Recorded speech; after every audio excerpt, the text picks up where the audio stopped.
When I first went into the studio, I really didn't know where I was going. I'd love to say I had this bold idea and that's what we went for, but it actually took about 6 months to kind of find what the sound was, and it's equal parts fun and frustrating getting to that point. But from there on, it was just a case of elaborating on that.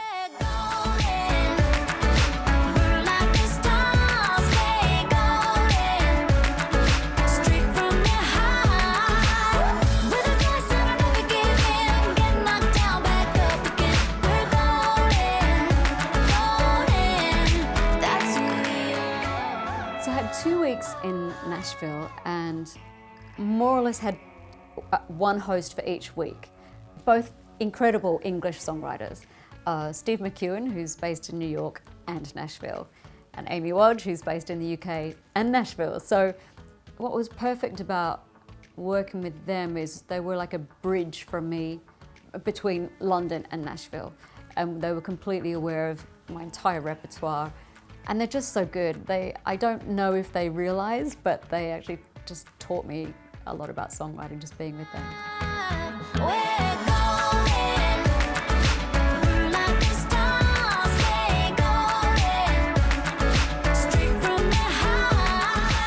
There's definitely a different vibe to it. It's still a Kylie record for sure, but there's so many subtle differences, like what I'm singing about, what I'm saying, the way that we recorded, the way that it sounds. For example, a lot of the verses, we really barely did many takes. And that was really refreshing for me to go, okay, well, that's it. I've done it. And it might not be perfect, but it's those imperfections that bring the emotion across. It was just about bringing in more of a human element to a pop dance song.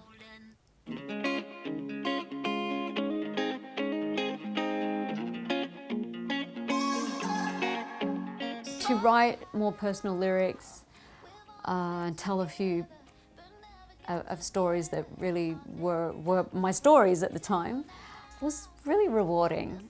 It actually wasn't difficult doing it. I think I just reached a point in my life where I thought it was just time, and maybe somewhere inside me I just knew that it was the right thing to do and that it would help me.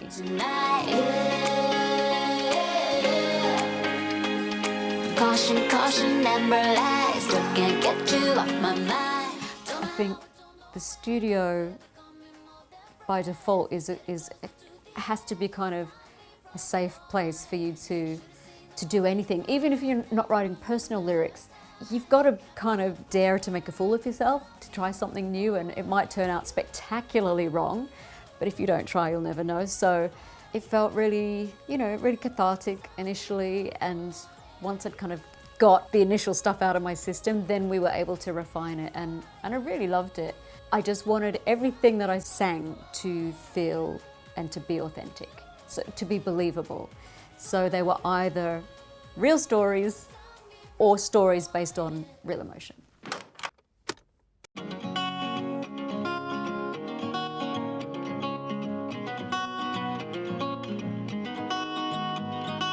No one wants to stay at home. Nobody wants to be alone. When you come knocking, I'll be at your door. What is dancing about? The song dancing, well, from me, firstly, it's verse, chorus, verse, chorus, verse, chorus, which is a different structure to a traditional pop song.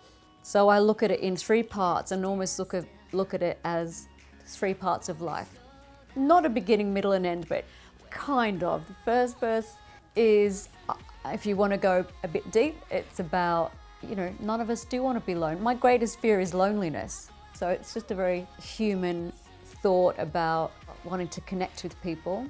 The second verse is about once you've connected with people, what's that feeling you want? And we all know and love that feeling of, just a fluttery feeling and a beautiful feeling, and where everything seems possible in life. And then the third verse is talking about the end. It can be the end of the night. It could be the end of getting ready to go out for the night, or it could be the end of your life. It's really captured, I think, beautifully, just those human emotions. I wanna go, I wanna go, I wanna go.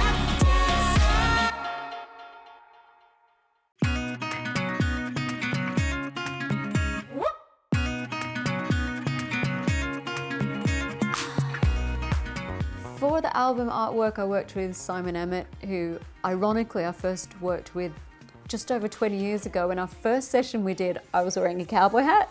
We shot it at Bethnal Green Working Men's Club, which is full of character. I mean, you just need to point and shoot. But we also built a set in the basement, which was a motel room.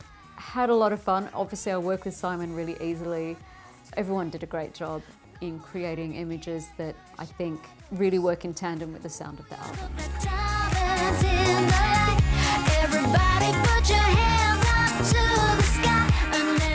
There was just a few lines that I really, by hook or by crook, I wanted to get them onto the album in a song somewhere. I didn't quite know how or where, but the line was, "We're not young, we're not old, we're golden."